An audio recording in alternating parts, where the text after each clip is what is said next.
بسم اللہ الرحمن الرحیم مولا صلی وسلم دائما ابدا علی حبیبک خیر الخلق کلہم۔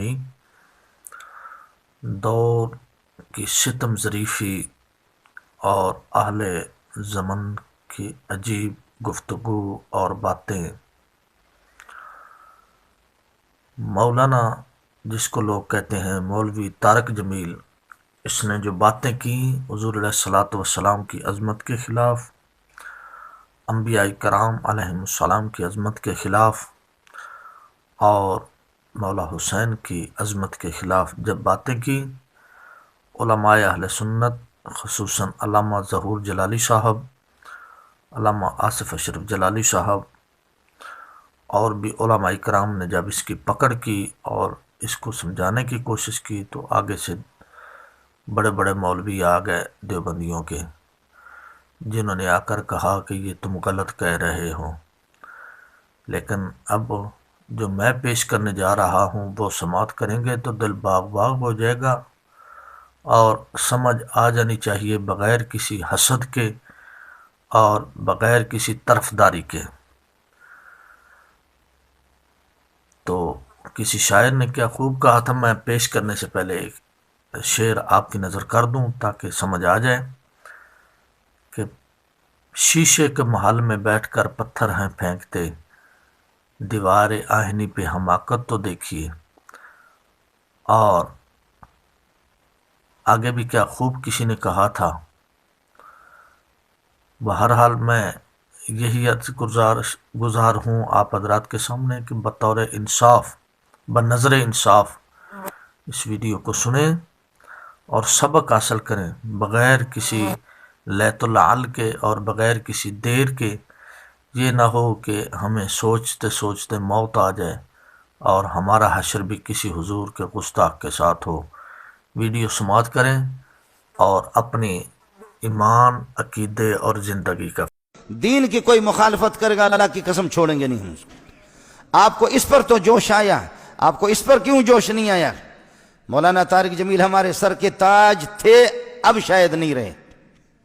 لگی زلیخا نے تہمت لگائی اور پھر جب وہ عورتوں میں بھی بات پھیل گئی کہ مجرم تو یوسف نہیں، مجرم تو زلیخا ہے، تو تھوڑی بدنامی ہونے لگی۔ تو انہوں نے یوسف علیہ السلام کو گدھے پہ بٹھا کے منہ کالا کر کے پورے شہر میں چکر لگوایا اور پیچھے اعلان کروایا ھذا جزاء من اراد بسیدہ سوء، جو اپنے آقا سے برائی کرے اس کی یہ جزا ہے۔ یہ بازار میں نبی ابن نبی ابن نبی ابن نبی گدھے پر پھرایا جا رہا ہو، پھر جیل۔ یاد رکھو ہمارے سر، میں نے جتنا اس کو سپورٹ کیا ہے وہ ایک خطیب ہے، وہ ایک خطیب ہے، وہ کوئی مستند عالم نہیں ہے، وہ خطیب ہے صرف۔ اور غیر مقلدین نے، دوسرے لوگوں نے آج پتہ کرو اس کی جتنی مخالفت کی، یہ چھپا رہا اور فرق باطلہ کو اس کی طرف سے خدا کی قسم میں نے جواب دیا، میں نے جواب دیا۔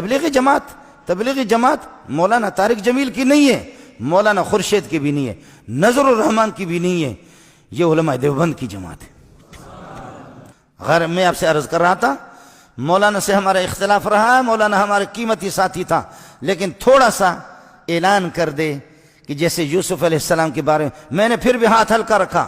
مولانا کے خلاف کتابیں لکھی گئی، القول الجلیل فی کفر طارق جمیل، سن لے۔ القول الجلیل میں نے اس پہ دستخط نہیں کیا، میں نے خود مولانا کو کہا توبہ کر لے، شاید اللہ توبہ کی توفیق۔ مذاق ہمارے بہت اچھے دوست ہیں۔ کلمۃ الہادی الی سواء السبیل کتابیں لکھی گئی مولانا کے خلاف۔ آپ کو معلوم ہوگا آپ میں سے مسلمانوں میں سے کسی نے یہ کیوں نہیں کہا جب انہوں نے پوری امت مسلمہ کے خلاف کہا یوسف علیہ السلام کا منہ کالا کر کے گدھے پر بٹھایا گیا تھا۔ خدا کی قسم سوائے یہودیوں کی روایت کے اس کا نام ہی نہیں ہے۔ آج معافی کیوں نہیں مانگتا؟ آج معافی مانگے، میں پوری دنیا کے سامنے اس کے پاؤں پہ جا کر کے پڑوں گا۔ ورنہ بریلوی سے پتہ کر لے، جماعت اسلامی سے پتہ کرے، اہل حدیث سے پتہ کرے، دیوبندیوں سے پتہ کرے، تبلیغی اکابرین سے معلوم کر لے کس مسلمان نے لکھا یہودیوں کی ایک روایت تھی، میں نے حضرت کو یہاں بھی لکھ کر کے دیا، یہاں اس میں کئی دفعہ اس کو سمجھایا کہ اللہ کے لیے کچی کچی باتیں نہ کرو، قرآن بھی دیکھا کرو اور حدیث دیکھا کرو۔ اس کی کوشش یہ ہوتی ہے کہ کچی باتیں بیان کرنا۔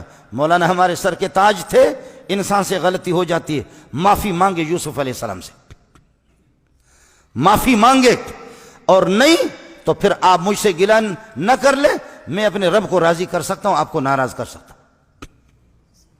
یہ نیٹ پر موجود ہے، یہ لاکھوں انسانوں، پھر بھی سعودیہ کے علماء نے کافر قرار دیا، میں نے کافر نہیں کہا۔ آپ سعودیہ کے علماء کے بالکل موجود ہیں، انہوں نے کافر تک بھی قرار دیا کہ یوسف علیہ السلام کی توہین کیوں کی اس طرح۔ لکھا ہے کہ منظور مینگل نے طارق ذلیل کو بہت کچھ کہا ہے، کیا علماء ایک دوسرے کو ایسے کہ جواب دی کہ طارق جمیل عالم نہیں ہے، وہ علماء کا بدترین دشمن، دین کا ایک مکار فریبی، تبلیغ کا وجود دنیا سے ختم کرنے والا ایک زہریلا سانپ ہے۔ اس کے علم کی کوئی بات سمجھ میں نہیں آئی۔ یہ جو مینگل نے کہا ہے شاید کم کہا ہے، وہ اس سے زیادہ کا حقدار ہے۔ بچے نے سوال کیا ہے نا کہ اس زمانے میں جھوٹی احادیث ہیں، اس کا آپ بتا دیں۔ ابھی تک تو کوئی کتاب لکھی نہیں گئی۔ یہ ابھی ایک بیان آیا مولانا طارق جمیل صاحب کا کہ یوسف علیہ السلام کی جب جیل بھیجا گیا تو اس سے پہلے ان کا منہ کالا کر کے پورے شہر میں بھرایا گیا۔ کہاں یار سیدنا یوسف علیہ السلام کا ولیعاذ باللہ خدا کے پیغمبر تھے، کس نے آپ سے کہہ دیا کہ ان کا منہ کالا کیا گیا؟ جھوٹ کسی اور نے لکھا ہے، آپ اسے پبلک کو بتا رہے ہیں، آپ قائد ہیں، ہزاروں آدمیوں کی آپ رہنمائی فرما رہے ہیں، آپ پڑھیں تو صحیح نا، کوئی حوالہ تو بتائیں کہاں لکھا ہے۔ مولانا طارق جمیل صاحب کے کئی بیانات دس سن لو، اور ان 10 میں جتنی حدیثیں وہ کہتے ہیں سب جھوٹ ہے۔ اس 20 سال ہو گئی اس صدی کو، یہ ہماری بات ہزاروں لوگ سنیں گے، ان 20 سالوں میں اتنا بڑا جھوٹا حضور صلی اللہ علیہ وسلم پہ جھوٹ اور تہمت لگانے والا ہم نے نہیں دیکھا جتنے مولانا طارق جمیل ہیں۔ 10 کیسٹیں سن لو، حدیثیں لے آؤ، ہمارے پاس حضرت ہی کے بعد جاؤ کہو حضرت یہ ذرا حدیث کہاں آئی ہے دکھا دیں۔ پورا ڈھونگ رچایا ہے حضور صلی اللہ علیہ وسلم کے والد دادا پر نبی کریم صلی اللہ علیہ وسلم کی چند ایک پشتوں کا ذکر ملتا ہے۔ طارق جمیل صاحب پورا بیان کرتے ہیں کہ فلاں سے آدم علیہ السلام تک پہنچاتے ہیں۔ اے حضرت آدم علیہ السلام تک کہاں پہنچاتے ہیں؟ آپ اسے ثابت بھی کریں۔ 40 باپ آپ گنتے ہیں، دادا پر دادا 40 پشتیں، 40 پشتوں میں حضرت عبداللہ سمیت رسول اللہ صلی اللہ علیہ وسلم کے والد سمیت ہر ایک کی عمر اگر 1,00,000 سال بھی مان لی جائے تو دنیا 40 لاکھ سال سے زیادہ پرانی۔ آپ ان آثار قدیمہ کو کیا کریں گے؟ آپ سائنس کی تحقیق کو کیا کریں گے؟ جب یہ جھوٹ ہے تو کیوں آپ لوگوں کے منہ آتے ہیں؟ اگلے جو منکر اور دہری ہیں وہ کہیں گے حضرت دنیا بنے کروڑوں سال ہو گئے، کس آدم کی بات آپ کرتے؟ کتنے جھوٹ گنوائیں؟ حضرت رسالت پناہ صلی اللہ علیہ وسلم کا نسب یہ ہے، یہ سب جھوٹ ہے۔ اللہ کہتا ہے تو یہ کر تو میں یہ کر، تو یہ کر کے تو دیکھ میں یہ کروں گا، تو کر کے تو دیکھ یا میں کروں گا۔ یہ 8-10 جھوٹ گھڑے ہوئے، بڑا پاپولر ہوا، لوگوں نے بینرز اس کے چھاپ دیے۔ ایک صاحب ہمارے بھی دوست تھے، ہم اس میں لکھ دیا مسند احمد میں آیا، میں نے کہا مسند احمد یہ پڑھیے ذرا نکال دیں یہ کہاں ہے۔ چپ۔ اس کا نقصان یہ ہوتا ہے پھر جب ہم جیسے لوگوں کے پاس یہ چیزیں آتی ہیں اور عقل مند سائنس یہ وہ جدید پڑھے ہوئے بچے آتے ہیں کہتے ہیں جی یہ ثابت کریں، ہم کہتے ہیں یار یہ جھوٹ ہے، لوگوں کا دین پہ اعتبار اٹھتا ہے۔ طارق جمیل کی اس زمانے میں تقریر سننا گناہ سے خالی نہیں ہے، کیونکہ اس کی تقریر جادہ حق سے ہٹی ہوئی ہے، اہل سنت والجماعت کے خلاف رفض اور بے دینوں کی باتیں کر رہا ہے، اس لیے اس سے پرہیز مناسب ہے۔ کہتے ہیں کہ ایک مولوی صاحب تقریر فرما رہے تھے، انہوں نے کہا کہ حضرت یوسف علیہ السلام کو جیل میں ڈالنے سے پہلے نعوذ باللہ ان کا منہ کالا کیا گیا، گدے پہ بٹھایا گیا، شہر کے چکر لگوائے گئے، نعوذ باللہ ثم نعوذ باللہ، لا حول ولا قوت الا باللہ۔ انا للہ و انا، اللہ پاک اپنے انبیاء کو اتنا ذلیل اور رسوا نہیں کرتے۔ انا لننصر رسلنا، والذین آمنوا فی الحیات الدنیا ویوم یقوم الاشہاد، اللہ فرماتے ہیں ہم اپنے رسولوں کی مدد کرتے ہیں۔ یوسف علیہ السلام کا جیل جانا جو ہے، یاد رکھو، یہ کوئی بطور سزا تو تھا ہی نہیں۔ تمہیں کیوں گدھا پہ بھی بیٹھنا پڑ گیا؟ اس مولوی کو کسی نے بٹھایا ہوگا گدھا پہ، اس نے اپنا غصہ یوسف علیہ السلام پہ نکال دیا۔ یہ جو تبدیلی کرتا ہے احکام میں نا، اور ایک نیا دین بنانے کی کوشش کرتا ہے، جبکہ اس کا کوئی علمی مقام یا استعداد صفر کے درجے میں، خود کہتے ہیں کہ ہمارا تو تبلیغی مطالعہ ہے، سطحی علم ہے، اور عوام میں کہتے ہیں شیعہ کافر نہیں ہے۔ سطحی علم میں کہتے ہیں کہ صحابہ کرام کو کافر کہنے سے کچھ بھی نہیں ہوتا۔ یہ دیکھیں ذرا، یہ سطحی ہے۔ آج کل ایک دینی حلقوں میں بڑی عجیب سی بحث چل رہی ہے، کہ وہ بھی مولانا طارق جمیل صاحب کے حوالے سے، کہ شاید انہوں نے، مولانا طارق جمیل صاحب نے یہ فرمایا ہے کہ صحابہ کرام کے اوپر جو ہے وہ، یعنی ان کی گستاخی کرنے سے کوئی جو ہے وہ کافر نہیں ہوتا۔ گو کہ طارق جمیل صاحب خود بڑے معتبر عالم دین ہیں، بڑی عزت ہے ان کی معاشرے میں، اور علماء کرام کے درمیان بھی بڑی عزت سے دیکھے جاتے ہیں۔ تو آپ کا علم اور آپ کی کیا اس کے بارے میں رائے ہے؟ ذرا اس میں ہماری رہنمائی فرمائیں، جزاک اللہ خیر۔ جیسے آپ فرما رہے ہیں کہ وہ فرما رہے ہیں کہ اگر صحابہ کرام رضوان اللہ علیہم اجمعین کو کافر کہنے سے کوئی کافر نہیں ہوتا، تو یہ بات انہوں نے جو کہی ہے، تو اب انہوں نے کس موج میں یہ بات کہی ہے؟ میں تو یہ کہتا ہوں کہ صحابہ کرام کی شان تو بڑی اونچی ہے، ابو بکر تو صدیق ہے، عمر تو فاروق ہے، عثمان تو غنی ہے، علی تو مرتضی ہے، ان کو اتنا اونچا مقام حاصل ہے، وہ تو بہت دور کی بات۔ ایک عام مسلمان کو بھی اگر کوئی کافر کہہ دے، اس کافر کہنے پہ وہ آدمی کافر ہو جاتا ہے۔ صحابہ کی شان تو بہت اونچی ہے، مجھے اور آپ کو کوئی کافر کہہ دے تو اس پر وہ کافر ہو جاتا ہے۔ بھائی یہ تو نبی کا فرمان، نبی نے اصول بیان کر دیا ہے، سیاستہ کی حدیث ہے، اگر کسی مسلمان کو کسی نے کافر کہا تو کلمہ کفر اس شخص کی طرف جاتا ہے، اس کے دل کو جھانکتا ہے، چکر لگاتا ہے، اس کے دل میں اگر کفر نہیں ایمان ہے تو وہ واپس لوٹ کر اس کہنے والے کے قلب میں جا کے بیٹھ جاتا ہے، اور کہنے والا کافر ہو جاتا ہے۔ تو نبی نے قیامت تک کے لیے اصول بیان کر دیا کہ ابو بکر عمر تو اونچی شان ہے، مجھے اور آپ کو کافر کہنے والا کافر ہو جاتا ہے۔ یہ تو اتنی خطرناک بات ہے۔ اور جبکہ صحابہ کرام رضوان، اور پھر میرے اور آپ کی ایمان کی ضمانت قرآن نے نہیں دی، صحابہ کرام رضوان اللہ علیہم اجمعین کے ایمان کی ضمانت تو قرآن نے دی ہے، بلکہ نہ صرف ایمان کی ضمانت دی ہے بلکہ ایمان کا معیار کو سوٹی قرار دیا، اور فرمایا فَإِنْ آمَنُوا بِمِثْلِ مَا آمَنْتُمْ بِهِ، اگر یہ لوگ ایمان لے آئیں جیسے اے صحابہ تم ایمان لائے ہو، فَقَدْ اهْتَدَوْا، تو یہ لوگ ہدایت پا جائیں گے۔ تو گویا کہ ان کی ہدایت کی ضمانت دے دی، تو صحابہ کے ایمان کو تو ساری انسانیت کے ایمان کے لیے کسوٹی اور معیار قرار دے دیا ہے۔ تو ان کا ایمان تو اتنا یقینی کہ قرآن سنت اس کی گواہی دے رہا ہے، ایسے مومن کو کافر کہنے والا مسلمان رہ جائے، یہ بات تو بڑی عجیب ہے۔ اور انہوں نے جس کس موج میں کہی ہے وہی بہتر سمجھتے ہیں۔ میں یہ کہہ رہا ہوں عام مسلمان کو کافر کہنے والا کافر ہو جاتا ہے، اور جو صحابہ کرام رضوان اللہ علیہم اجمعین کو کافر کہے، جن کی ضمانت قرآن و حدیث کے اندر موجود، جن کو بلکہ ایمان کی کسوٹی قرار دیا، وہ مسلمان کیسے رہ سکتا ہے؟ وہ کافر کیوں نہیں ہوگا؟ وہ تو یقیناً کافر ہوگا۔ طارق جمیل زنادقہ کا سرخیل، جتنے زندیق اب تک گزرے اتنا بڑا زندیق نہیں آیا ہوگا۔ نکاح نہ ٹوٹ ہوتا ہے، اور ایمان نہ آتا ہے اور نہ جاتا ہے۔ ادھر یہ نظریات دیکھو ذرا۔ اور میرا کو بیٹی بنایا، میرا نے ہر شہر میں ایک شادی کی، خاوند کے ہوتے ہوئے دوسری شادی ہوتا، روا و طارق جمیل نسلن و اصلن خود وہی ہے جیسے میرا ہے، یہ بھی وہی چیز ہے، صرف سر ٹھگی کا امامہ اور چہرے پہ ٹھگی کا داڑھی۔ یہ تبلیغیوں کو شکار کرنے کا ہمارا نہ ہی سمجھ۔ بعض باتیں اس کی بہت دکھ کی ہے، تو کہتے ہیں قرآن مجید میں ہدایت نہیں، ہدایت تبلیغ لے لے پہلے میں۔ ایسا واضح توہین شاید کسی نے نہیں کی ہوگی۔ قرآن کہتا ہے دل للمتقین، یہ کہتے ہیں قرآن میں ہدایت نہیں۔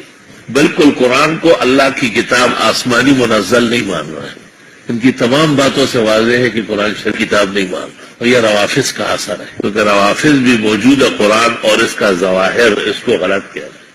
جو لوگ ان کو دیندار یا عالم یا ہم کو معلومات نہیں ہے غریبوں کو، ہر جگہ وہ یہ بیان نہیں کرتا۔ ایک بیان یہ ہے کہ مولانا مودودی احمد رضا خان ارکان اسلام میں سے، اور ایک بیان یہ ہے کہ اگر یہ حضرات نہ ہوتے تو تو علماء دیوبند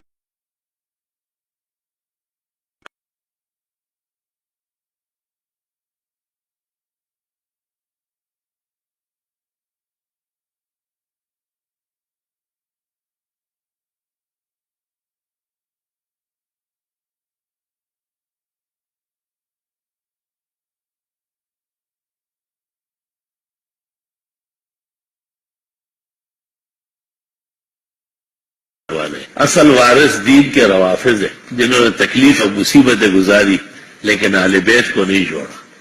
یہ گلگت میں تقریر کی اور تمام باتوں کی تصدیق کی ہے، کسی ایک بات کا بھی نہیں کہتے یہ کہا ہے میں نے. علماء دین شر سے پہلے واقف نہیں ہوتے، جب اس کی جڑیں لگ جاتی ہے، شاخیں نکل آتی ہے، پورا جھنڈ بن جاتا ہے، پھر کیا ہوتا ہے؟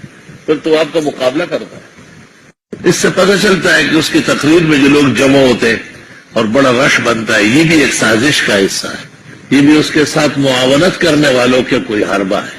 نہ وہ خوش آواز ہے، نہ خوش الحان ہے، نہ اس کے علم میں دقت ہے، نہ صحت ہے، تمام اسرائیلیات خرافات بیان کرتا ہے. توبہ! تو یہ کمزوری میں تو سب میں ہو سکتی ہے، لیکن ایک سازش کے تحت قرآن و سنت کے خلاف ایک مہم چل رہی ہے.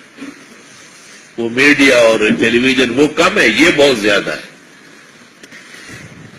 آپ دیکھیں 2-3 سال میں ایک دفعہ اس کو ممبر کو ایوانڈ میں بٹھا لیتے ہیں. کہ یہ بٹھاتے کیوں؟ وہ تو توبہ کی ہے. کب توبہ کی؟ توبہ ہو ہی نہیں سکتی اس کی. اس نے خود کہا ہے یہ تو میرا مشن ہے، جن مسائل کو علماء بیان نہیں کرتے میں بیان کرتا ہوں. سب سے پہلے ایک قاری صاحب ہے وہاں سرگودا میں، وہ تشریف لاتے ہیں کبھی کبھی. اس نے مجھے کیسٹ سنایا، تو جب میں نے یہ باتیں سنی بڑی حیرت کی میں نے کہ وہ کہتے ہیں قرآن شریف میں یا سیرت النبی میں یا مغازی کے اندر ہدایت نہیں ہے، ہدایت کے دین سے نکل کر بنی اسرائیل میں جانا پڑے گا. تو میں بڑا حیران ہوا. محمد انور شاہ کو میں نے بلایا، اس کو سنایا، تو اس نے کہا کہ چونکہ وہ دین کا بہت بڑا دائی ہے نا، تو بے دین لوگ ان کو نہیں چلنے دے رہے. اور اس نے فون آن کیا، معلوم ہوتا ہے کہ محمد انور شاہ کا ان سے رابطہ تھا، تو اس نے فون اٹھایا کہ ابو سے بات کریں. میں نے پوچھ لیا تو اس نے کہا یہی بات میں نے کہی، یہ میری تقریر ہے. یہ میں نے انور شاہ کو کہا اب جواب دو. اسی طرح وہ مودودی اور احمد رضا کو جو ارکان اسلام کا ہے وہ بھی کہا بس ایک طریقہ ہے، کیا کرو مجبور ہو جاتا. یہ طریقہ ہے، جب آپ کہیں گے تو کہیں گے بس ختم ہو گیا، آپ نے غلط. بالکل ختم نہیں، وہ اس پر پورا ڈٹا ہوا ہے. اس کے بعد امریکہ میں ایک جگہ یہ بیان کیا، تو گلگت میں سالانہ اجتماع کے اخیر میں شیعہ ملنے آئے، تو ان کو دیکھ کے لوگوں کو کہا آپ یہ نہ سمجھے کہ یہ کون آیا، یہ اس دین کے اصل وارث آ گئے. لیکن پوری تقریر کو جو ہے نا شکار، وہ صرف شکار کے لیے، اصل جملہ اس کا یہ ہے کہ یہ اس دین کے اصل وارث لوگ یہ آ گئے.